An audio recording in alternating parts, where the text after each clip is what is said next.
കോൺഗ്രസിന്റെ പട്ടിക ഏറ്റവും സങ്കീർണമായ പ്രഖ്യാപനം നടത്തേണ്ട ദിവസമാണിന്ന്. കാരണം തർക്കങ്ങളുള്ള മണ്ഡലങ്ങൾ, എംപിമാരെ ഉൾക്കൊള്ളിച്ചുകൊണ്ടുള്ള പട്ടിക വരുമോ, അവരെ എങ്ങനെ അനുനയിപ്പിക്കും, എങ്ങനെ വലിയ രാഷ്ട്രീയ ചോദ്യങ്ങൾക്ക് കൂടിയാണ് ഉത്തരം നൽകേണ്ടി വരുന്നത് കോൺഗ്രസ്. അങ്ങനെ ഇന്നത്തെ ഒരു ദിനം കോൺഗ്രസിന്റെ രാഷ്ട്രീയ നീക്കങ്ങൾ തന്നെയായിരിക്കും വാർത്തകളിൽ നിറയുക എന്ന് ഉറപ്പാണ്. ഇന്ന് വൈകിട്ടോടുകൂടി തന്നെ കോൺഗ്രസിന്റെ രണ്ടാമത്തെ പട്ടിക പുറത്തു വരും. 37 എംപിമാർ 37 സീറ്റുകളിലെ പ്രഖ്യാപനമാണ് ഇന്ന് നടക്കാൻ പോകുന്നത്. എന്താണ് കോൺഗ്രസിന്റെ നീക്കം എന്നതാണ് ഏറ്റവും പ്രധാനപ്പെട്ട കാര്യം. കാരണം ഇത് അങ്ങേയറ്റം സങ്കീർണമാണ് കോൺഗ്രസിനെ സംബന്ധിച്ച്. കാരണം തർക്കങ്ങൾ എല്ലാ തരത്തിലും ഉണ്ടാവാൻ സാധ്യതയുണ്ട്. അതുകൊണ്ട് തന്നെ പരമാവധി പൊട്ടിത്തെറികൾ ഒഴിവാക്കിക്കൊണ്ടുള്ള ലിസ്റ്റ് പ്രഖ്യാപനമാണ് പ്രതീക്ഷിക്കുന്നത്. പലതരത്തിൽ ഇതിൻ്റെ തുടർ നീക്കങ്ങളും സാധ്യതകളുണ്ട്. കോൺഗ്രസിൻ്റെ അതൃപ്തരെ ഒപ്പം ചേർക്കാൻ ഇടതുമുന്നണിയും നീക്കമുണ്ടോ? ലീഗിലും ചില തർക്കങ്ങളുണ്ട്. ഒപ്പം തന്നെ ഇടതുമുന്നണിയിലും ആശയക്കുഴപ്പം തുടരുന്ന ഇടങ്ങളുണ്ട്. മലപ്പുറത്തെ മണ്ഡലങ്ങളടക്കം, താനൂരടക്കമുള്ള മണ്ഡലങ്ങളിലടക്കം ഇപ്പോഴും ആശയക്കുഴപ്പങ്ങൾ തുടരുകയാണ്. നമുക്ക് വിശദമായി കടക്കുമ്പോൾ തർക്കങ്ങൾ തുടരുന്നതിനിടെ രണ്ടാം ഘട്ട പട്ടിക പുറത്തിറക്കാൻ കോൺഗ്രസ് ഒരുങ്ങുകയാണ്. അവശേഷിക്കുന്ന 37 സീറ്റുകളിലും സ്ഥാനാർത്ഥി പ്രഖ്യാപനം വൈകിട്ടോടെ ഉണ്ടാകും. എംപിമാർ മത്സരിക്കുന്നതുമായി ബന്ധപ്പെട്ട് നിലനിൽക്കുന്ന അനിശ്ചിതത്വമാണ് കണ്ണൂർ, പത്തനംതിട്ട ജില്ലകളിലെ സ്ഥാനാർത്ഥി നിർണയത്തിന് തടസ്സമാവുന്നത്.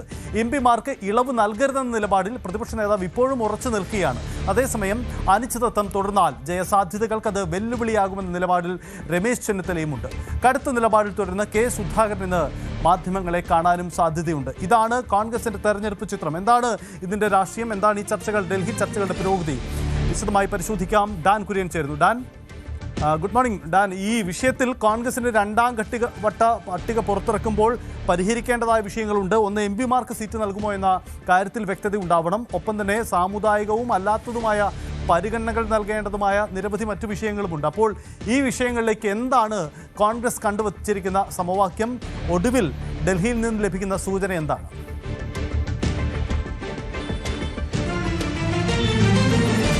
തർക്കങ്ങളും മറ്റ് പ്രതിഷേധങ്ങളുമൊന്നുമില്ലാതെ 55 സീറ്റുകളിലെ സ്ഥാനാർത്ഥികളെ പ്രഖ്യാപിക്കാനായതിന്റെ ആശ്വാസത്തിലാണ് കോൺഗ്രസ് ക്യാമ്പ്. സാധാരണയായി പൊട്ടലും ചീറ്റിലുമൊക്കെ സ്ഥാനാർത്ഥി പട്ടിക പുറത്തുവിടുമ്പോൾ അങ്ങിങ്ങായി ഉണ്ടാകാറുള്ളതാണ്. പക്ഷേ രമ്യ ഹരിദാസിനെതിരെയൊക്കെ പരസ്യമായ പ്രതിഷേധങ്ങൾ അരങ്ങേറിയ ചെറിയൻകീഴിൽ വരെ നേതൃത്വം പാർട്ടി എടുത്ത തീരുമാനത്തോട് ഇനിയൊരു പ്രതിഷേധത്തിന് ഇല്ലെന്ന നിലപാടിലേക്ക് ആദ്യഘട്ടത്തിൽ പരസ്യമായി പ്രതിഷേധവുമായി തെരുവിലിറങ്ങിയ നേതാക്കളടക്കം എത്തുന്ന സാഹചര്യമാണ്. അങ്ങനെയെങ്കിൽ ഇനി എല്ലാവരും ആകാംക്ഷയോടെ ഉറ്റുനോക്കുന്നത് ശേഷിക്കുന്ന 37 മണ്ഡലങ്ങൾ, അതായത് തർക്ക മണ്ഡലങ്ങളായ കണ്ണൂരും അതോടൊപ്പം കോന്നിയും അടക്കം തർക്കം നിലനിന്നിരുന്ന മറ്റ് 37 മണ്ഡലങ്ങളിൽ ആരാകും സ്ഥാനാർത്ഥി എന്ന കാര്യമാണ്. അതിൽ തന്നെ എംപിമാർ മത്സരിക്കുന്നതിനായി സമ്മർദ്ദം ചെലുത്തിയതിനെ തുടർന്ന് സ്ഥാനാർത്ഥി നിർണയം തന്നെ അനിശ്ചിതത്വത്തിലായ കണ്ണൂർ ജില്ലയിലും അതോടൊപ്പം പത്തനംതിട്ടയിലും ഇന്ന് ഉച്ചയോടെ ഈ തർക്കങ്ങൾ പൂർണ്ണമായി പരിഹരിച്ച് വൈകുന്നേരത്തിനകം പട്ടിക ഇറക്കാനാകുമെന്ന പ്രതീക്ഷയിലാണ് കോൺഗ്രസ് നേതൃത്വമുള്ളത്. നേതൃത്വത്തിന് മുമ്പിൽ ഇപ്പോഴൊരു പ്രധാനപ്പെട്ട ആശയക്കുഴപ്പമായി മാറിയിരിക്കുന്നത് ഈ ഈഴവ പ്രാതിനിധ്യവുമായി ബന്ധപ്പെട്ട ഒരു വിഭാഗം നേതാക്കൾ മുമ്പോട്ട് വെക്കുന്ന ചില ആശങ്കകളാണ്. അതായത് കഴിഞ്ഞ നിയമസഭയിൽ ഈഴവ സമുദായത്തിന്റെ പ്രാതിനിധ്യം ഉറപ്പാക്കിക്കൊണ്ട് UDF പ്രതിനിധിയായി സഭയിലുണ്ടായിരുന്നത് കെ ബാബു ആയിരുന്നു, തൃപ്പൂണിത്തുറ MLA. അദ്ദേഹം സജീവ രാഷ്ട്രീയത്തിൽ നിന്ന് വിരമിച്ചിരിക്കുന്ന ഒരു സാഹചര്യത്തിൽ ആരാകും UDFന്റെ പ്രതിനിധിയായി സഭയിലേക്ക് എത്തുന്ന ഈഴവ സമുദായത്തിന്റെ പ്രതിനിധിയായി ആര് വരും? ഇത് നേതൃത്വത്തിന് മുമ്പിൽ വലിയൊരു ആശങ്കയാണ്. കാരണം സംസ്ഥാനത്തെ 26% വരുന്ന പ്രബല സമുദായമാണ് ഈഴവ സമുദായം. ആ സമുദായത്തിന്റെ മുതിർന്ന നേതാക്കളാണ് അടൂർ പ്രകാശും കെ സുധാകരനും. ആ രണ്ടുപേരെ ഈ മാനദണ്ഡങ്ങൾ ചൂണ്ടിക്കാണിച്ചുകൊണ്ട് മാറ്റി നിർത്തിയാൽ ഈഴവ സമുദായത്തെ പ്രതിനിധീകരിക്കാൻ പിന്നെ ആരാണ് സഭയിൽ ഉണ്ടാകുക എന്നതാണ് ഒരു വിഭാഗം നേതാക്കൾ മുമ്പോട്ട് വെക്കുന്ന ഒരു ആശങ്ക. കാരണം ക്രൈസ്തവ പ്രാതിനിധ്യവും ഇസ്ലാം പ്രാതിനിധ്യവും ഒക്കെ കൃത്യമായി സ്ഥാനാർത്ഥി നിർണയത്തിലടക്കം ഉറപ്പുവരുത്തിയിട്ടുണ്ട്. അപ്പോൾ ഈഴവ പ്രാതിനിധ്യം കൂടെ ഉറപ്പാക്കിയില്ലെങ്കിൽ എങ്ങനെ അധികാരത്തിലേക്ക് എത്താൻ കഴിയുമെന്നൊരു ആശങ്കയാണ് അവർ പങ്കുവെക്കുന്നത്. മറ്റ് പല പേരുകളും ചർച്ചകളിലുണ്ടെങ്കിലും സമുദായത്തിന്റെ പ്രതിനിധികളായി ശിവഗിരി മഠമടക്കം നിർദ്ദേശിച്ചിരിക്കുന്ന പട്ടികയിലുള്ളത് ഈ മുതിർന്ന നേതാക്കളുടെ പേരുകളാണ്. അതുകൊണ്ട് അവരെ തടഞ്ഞുകൊണ്ട് മുമ്പോട്ട് പോയാൽ അത് ഏതെങ്കിലും തരത്തിൽ തിരിച്ചടിക്ക് വഴിവെക്കുമോ എന്നൊരു ആശങ്ക രമേശ് ചെന്നിത്തല ഉൾപ്പെടെയുള്ള നേതാക്കൾക്കുണ്ട്. അതുകൊണ്ട് തന്നെയാണ് ഈ വിഷയത്തിൽ ഒരു തർക്കം നിലനിൽക്കുന്നത്. അതേസമയം പ്രതിപക്ഷ നേതാവ് VD സതീശൻ അടക്കമുള്ളവർ ചൂണ്ടിക്കാണിക്കുന്നത് നിലവിലെ രാഷ്ട്രീയ സാഹചര്യത്തിൽ കണ്ണൂരിൽ നിന്ന് സുധാകരനല്ലാതെ മറ്റാർക്ക് പാർലമെന്റിലേക്ക് ജയിച്ചു കയറാനാകും വലിയ ഭൂരിപക്ഷത്തിലാണ് കെ സുധാകരൻ അന്ന് ജയിച്ചത്. അപ്പോൾ സുധാകരന് പകരക്കാരനായി കണ്ണൂരിൽ സുധാകരൻ നിയമസഭയിൽ മത്സരിക്കാൻ ഇറങ്ങിയാൽ ആരെ ലോക്സഭയിൽ മത്സരിപ്പിക്കുമെന്നതാണ് പ്രധാനപ്പെട്ട ആശങ്ക. മാത്രമല്ല ആറ്റിങ്ങലിൽ ഇടത് കോട്ടയായിരുന്നു, ആ കോട്ട പൊളിച്ചത് അടൂർ പ്രകാശാണ്. അതും നേരിയ മാർജിനിൽ മാത്രമാണ് ജയിച്ചിരിക്കുന്നത്. അങ്ങനെ അടൂർ പ്രകാശ് കൂടി കോന്നിയിലേക്ക് മത്സരിക്കാൻ പോയി വിജയിച്ചാൽ പിന്നെ ആറ്റിങ്ങൽ എങ്ങനെ നിലനിർത്താനാകും? അതായത് ലോക്സഭയിൽ നിർണായകമായ പ്രതിപക്ഷമാണ്, അല്ലെങ്കിൽ കേരളത്തിന്റെ പ്രാതിനിധ്യമാണ് ലോക്സഭയിൽ കോൺഗ്രസിന്റെ ഏറ്റവും വലിയൊരു അസറ്റ്. അങ്ങനെയിരിക്കെ ഈ 2 സീറ്റുകൾ ബലി കൊടുക്കുന്നതിന് തുല്യമാകുമോ ഈ ഉപതെരഞ്ഞെടുപ്പിൽ അവരെ മത്സരിപ്പിക്കാനുള്ള ഒരു നീക്കം നടത്തിയാലെന്ന ആശങ്കയാണ് പ്രതിപക്ഷ നേതാവ് അടക്കം പങ്കുവെക്കുന്നത്. ഈ 2 കോൺഫ്ലിക്റ്റിനിടയിൽ ഈ തർക്കത്തിന് എങ്ങനെ പരിഹാരം ഉണ്ടാക്കുമെന്നതാണ് നേതൃത്വത്തിന് മുമ്പിലെ ആശങ്ക. കാരണം നാമനിർദ്ദേശ പത്രിക സമർപ്പിക്കാനുള്ള അവസാന തീയതിക്ക് ദിവസങ്ങൾ മാത്രമാണ് ബാക്കി നിൽക്കുന്നത്. അപ്പോഴും ഈ സ്ഥാനാർത്ഥി നിർണയം ഈ പ്രധാനപ്പെട്ട മണ്ഡലങ്ങളിൽ പൂർത്തിയാക്കാത്തത് പ്രവർത്തകർക്കും താഴെത്തട്ടിലുള്ള നേതാക്കൾക്കിടയിലൊക്കെ ആശയക്കുഴപ്പത്തിന് വഴിവെച്ചിട്ടുണ്ട്. അങ്ങനെ ഒരു ആശയക്കുഴപ്പം തുടർന്നാൽ അത് UDFന്റെ ജയസാധ്യതകളെ മുഴുവൻ ബാധിക്കുമെന്നൊരു സാഹചര്യം കൂടിയുണ്ട്. അങ്ങനെ ഒരു പശ്ചാത്തലത്തിൽ ചില വിട്ടുവീഴ്ചകൾക്ക് തയ്യാറായേക്കുമെന്നുള്ള സൂചനകളാണ് പുറത്തുവരുന്നത്. അങ്ങനെയെങ്കിൽ കെ സുധാകരനെ അനുനയിപ്പിക്കാൻ, കാര്യങ്ങൾ പറഞ്ഞ് ബോധ്യപ്പെടുത്താൻ KC വേണുഗോപാൽ അദ്ദേഹത്തെ ഇന്നലെ രഹസ്യമായി ഇന്നലെ രാത്രി നേരിൽ കണ്ട് കൂടിക്കാഴ്ച നടത്തിയെന്നുള്ള ചില അനൌദ്യോഗികമായ വിവരങ്ങളൊക്കെ പുറത്തു വരുന്നുണ്ട്. പക്ഷേ അദ്ദേഹം ഒരു വിട്ടുവീഴ്ചയ്ക്കും തയ്യാറായിട്ടില്ല. മത്സരിക്കണമെന്ന നിലപാടിൽ ഉറച്ചു നിൽക്കുകയാണ്. അടൂർ പ്രകാശും അദ്ദേഹവും സമാനമായ തരത്തിൽ സമ്മർദ്ദം ശക്തമാക്കിയിട്ടുണ്ട്. അങ്ങനെയെങ്കിൽ ഈ സമ്മർദ്ദത്തിന് വഴങ്ങി അവർക്ക് മത്സരിക്കാൻ അവസരം നൽകുമോ, അതോ അത് മുഖവിലേക്ക് എടുക്കേണ്ടതില്ല എന്ന നിലപാടിൽ ഹൈക്കമാൻഡ് സ്ഥാനാർത്ഥികളെ പ്രഖ്യാപിക്കുമോ? ഈ ആകാംക്ഷ ഉണർത്തുന്ന ചോദ്യങ്ങൾക്ക് വിരാമമാകാൻ ഇനി മണിക്കൂറുകൾ മാത്രം ബാക്കി. അതിൽ ഡാൻ ഒരു കാര്യം, ഈ സുധാകരനെ അനുനയിപ്പിക്കണം, ഒപ്പം തർക്കമുള്ള മറ്റിടങ്ങളിൽ ആൾ വേണം, ശിവഗിരി മഠമടക്കം ഉന്നയിച്ച ആവശ്യങ്ങളിൽ പരിഹാരം വേണം. അപ്പോൾ ഇത്തരം കാര്യങ്ങളിലെല്ലാം സമവായം കണ്ട് ഇനി അവശേഷിക്കുന്ന 37 സീറ്റുകളിലെയും പ്രഖ്യാപനം അത് ഇന്നുകൊണ്ട് തന്നെ, അതാണോ കോൺഗ്രസിൻ്റെ ആലോചനകളിൽ? യഥാർത്ഥത്തിൽ ഇന്നലെ പുറത്തിറക്കിയത് ഒരു മുഖം രക്ഷിക്കാനുള്ള ലിസ്റ്റ് മാത്രമാണല്ലോ. അപ്പോൾ ഇന്ന് ഈ പൂർണ്ണമായ ലിസ്റ്റ് വരുമെന്ന് തന്നെ നമ്മൾ കരുതണം, അല്ലേ?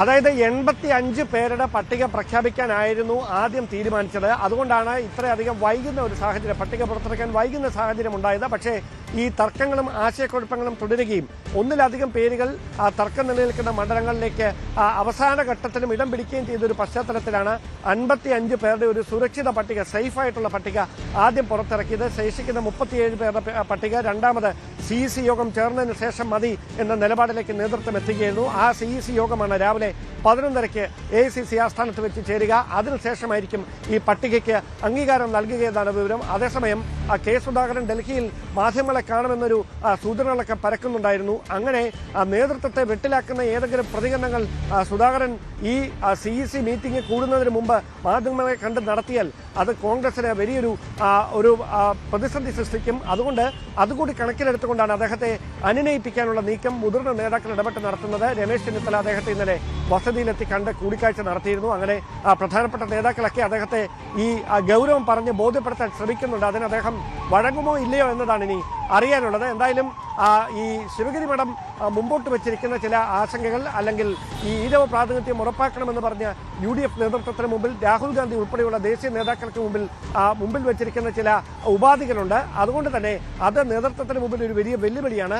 ഇങ്ങനെയൊരു സാഹചര്യത്തിലാണ് ഈ MP മാർ മത്സരിക്കുന്നതിൽ ഇളവ് വേണമോ വേണ്ടയോ എന്ന കാര്യത്തിൽ അവസാന വാക്ക് രാഹുൽ ഗാന്ധി എടുക്കട്ടെ എന്നൊരു നിലപാടിലേക്ക് നേതൃത്വം എത്തുന്നത്. അങ്ങനെയെങ്കിൽ രാഹുൽ ഗാന്ധി ഇവർക്ക് പച്ചക്കൊടി കാണിക്കുമോ, അതല്ല തൽക്കാലം ലോക്സഭയിൽ തന്നെ തുടരട്ടെ ഈ MP മാർ, അവിടെ പുതുമുഖങ്ങൾ വരട്ടെ, അവർക്ക് കൂടി താല്പര്യമുള്ള പുതുമുഖങ്ങളെ കണ്ണൂരും കോന്നിയിലും പരീക്ഷിക്കാമെന്നൊരു നിലപാടിലേക്ക് രാഹുൽ ഗാന്ധി എത്തുമോ എന്നതിൽ മാത്രമാണ് ഇനിയൊരു സസ്പെൻസ് തുടരുന്നത്. വൈകാതെ 11:30 CEC യോഗം ചേരുക. ആ യോഗത്തിന് ശേഷം ഈ പട്ടികയ്ക്ക് അംഗീകാരം നൽകും. വൈകുന്നേരം 4 മണിക്ക് മുമ്പ് തന്നെ ഈ പട്ടിക പുറത്തിറങ്ങുമെന്നാണ് വിവരം. പ്രചാരണ രംഗത്ത് സജീവമാകാൻ ഈ 55 പേർക്കും നിർദ്ദേശം നൽകിയിട്ടുണ്ട്. അവർ ഇന്ന് തന്നെ റോഡ് ഷോയും മറ്റ് പ്രചാരണ പരിപാടികളുമായി തെരുവുകളിൽ സജീവമാകും. അതായത് ഒരു തരത്തിലും ഒന്നാമതായി സമയം കുറവാണ്. അതിനിടയിൽ ഇങ്ങനെ തർക്കങ്ങൾ കൂടി തുടർന്നാൽ അത് UDFനെ മുഴുവൻ പ്രതിസന്ധിയിലാക്കുന്ന സാഹചര്യം ഉണ്ടാകും. അത് ഒഴിവാക്കിക്കൊണ്ട് അനൗദ്യോഗികമായി പ്രചാരണം എല്ലാ സ്ഥലങ്ങളിലും തുടങ്ങാനുള്ള ഒരു നിർദ്ദേശമാണ് നേതൃത്വം നൽകിയിരിക്കുന്നത്. യെസ്, അതാണ് സാഹചര്യം. എന്തായാലും കോൺഗ്രസിന്റെ ഏറ്റവും പ്രധാനപ്പെട്ട പ്രഖ്യാപനം ഇന്ന് ഉച്ചയ്ക്ക് ശേഷം ഉണ്ടാകുമെന്ന് നമുക്ക് കരുതാം. സെൻട്രൽ ഇലക്ഷൻ കമ്മിറ്റി യോഗം ഡൽഹിയിൽ ഉടൻ തന്നെ ചേരും. അങ്ങനെയെങ്കിൽ ലിസ്റ്റിന് ഫൈനലൈസേഷൻ ഉണ്ടാകുമെന്ന് കരുതണം. ഇതിനിടയിൽ ഈ തിരുവനന്തപുരം ജില്ല ഒരു കുഴയ്ക്കുന്ന വിഷയമാണ് കോൺഗ്രസിനെ സംബന്ധിച്ച്. കാരണം മറ്റൊന്നുമല്ല, ഈ 14 നിയമസഭാ മണ്ഡലങ്ങളിൽ 12 കോൺഗ്രസ് നേരിട്ട് മത്സരിക്കുന്ന ഇടമാണ്. പക്ഷേ അവിടെ 3 സീറ്റുകളിൽ മാത്രമാണ് ഇതുവരെ പ്രഖ്യാപനം നടത്തിയത്. അവിടെ എം പിമാരുടെ പരിഗണനയോ പ്രശ്നങ്ങളോ ഒന്നുമല്ല, മറ്റ് ചില കാരണങ്ങളാണ് അവിടെ തർക്കമായി നിൽക്കുന്നത്. അതിൽ ഏറ്റവും പ്രധാനപ്പെട്ടത് അരുവിക്കരയിൽ VS ശിവകുമാർ, നെടുമങ്ങാട് മീനാങ്കൽ കുമാർ, വാമനപുരത്ത് പാലോട് രവി, നെയ്യാറ്റിൻകരയിൽ N ശക്തൻ, പാറശാലയിൽ നെയ്യാറ്റിൻകര സനൽ, ഇവർ ഈ സാധ്യത മുൻനിർത്തിയാണ് ഇപ്പോൾ ചർച്ചകൾ നടക്കുന്നത്. പക്ഷേ ഇതിലും ചില ആശയക്കുഴപ്പങ്ങൾ അവശേഷിക്കുന്നുണ്ട്. ഡാൻ കുര്യൻ തുടരുന്നുണ്ട്. ഡാൻ, ഈ തിരുവനന്തപുരം ജില്ലയിലെ സ്ഥാനാർത്ഥി പ്രഖ്യാപനം ഒരു കീറാമുട്ടിയായി തുടരുകയാണ്. വട്ടിയൂർക്കാവ്, കോവളം പോലെയുള്ള ചില മണ്ഡലങ്ങളിലെ പ്രഖ്യാപനം മാത്രമാണ് ഇതുവരെ നടന്നിരിക്കുന്നത്. ഇതിനിടയിൽ ഈ VS ശിവകുമാറിനെ പോലെ തിരുവനന്തപുരം ലക്ഷ്യമിട്ടവരെ എങ്ങനെ അനുനയിപ്പിക്കുമെന്ന പ്രശ്നമുണ്ട്. അരുവിക്കരയിൽ ശിവകുമാറിന് സീറ്റ് കിട്ടുമോ? ശിവകുമാർ മറ്റു ചില രാഷ്ട്രീയ നീക്കങ്ങൾക്കും സൂചനയുണ്ട്, നടത്തുന്നതായ സൂചനകളും പുറത്തു വരുന്നുണ്ട്. എന്താണ് തിരുവനന്തപുരത്തെ തർക്കം? എങ്ങനെ പരിഹാരം?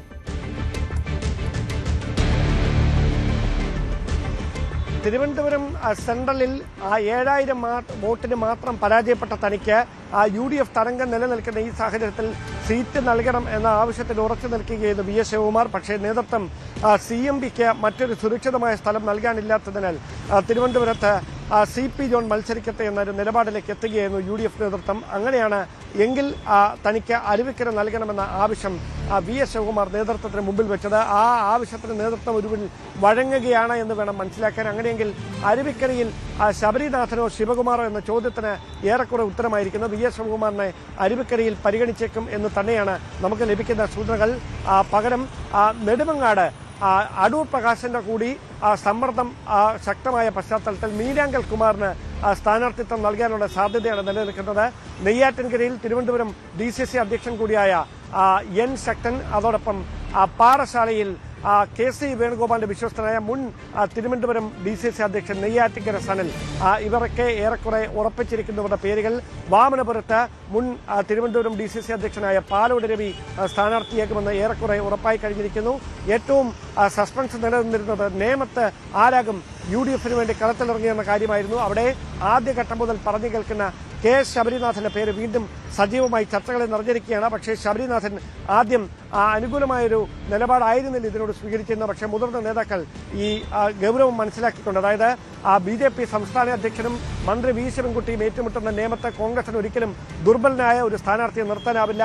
അവിടുത്തെ സ്ഥാനാർത്ഥിത്വം കുട്ടിക്കളിയായി മാറാൻ പാടില്ല എന്ന് ബ്ലോക്ക് ഭാരവാഹികളടക്കം ജില്ലാ കോൺഗ്രസ് നേതൃത്വത്തെ അറിയിക്കുകയും അവർ അത് രേഖാമൂലം KPCC നേതൃത്വത്തെ അറിയിക്കുകയൊക്കെ ചെയ്തിരുന്നു. അങ്ങനെ ഒരു പശ്ചാത്തലത്തിൽ ഒരു മുതിർന്ന നേതാവ് തന്നെ നേമത്തെ കളത്തിലിറങ്ങണം UDFന് വേണ്ടി എന്ന ഒരു നിലപാടിലേക്ക് നേതൃത്വം എത്തുകയായിരുന്നു. അവിടെയാണ് KS ശബരിനാഥിന്റെ പേരിന് ഇപ്പോൾ സാധ്യതകൾ വർദ്ധിച്ചിരിക്കുന്നത്. അങ്ങനെയെങ്കിൽ തർക്കങ്ങൾ പരിഹരിച്ചുകൊണ്ട് വൈകുന്നേരം തന്നെ ഈ സ്ഥാനാർത്ഥി പട്ടിക തിരുവനന്തപുരത്തെ അടക്കം പുറത്തു വരുമെന്നാണ് വിവരം. അതാണ് സാഹചര്യം. എന്തായാലും തിരുവനന്തപുരത്തെ തർക്കപരിഹാരത്തിനും കോൺഗ്രസിൽ തിരക്കിട്ട നീക്കങ്ങളാണ് ഇന്ന് തന്നെ. കൂടുതൽ വാർത്തകൾക്ക് News 18 Keralam YouTube channel subscribe ചെയ്യുക.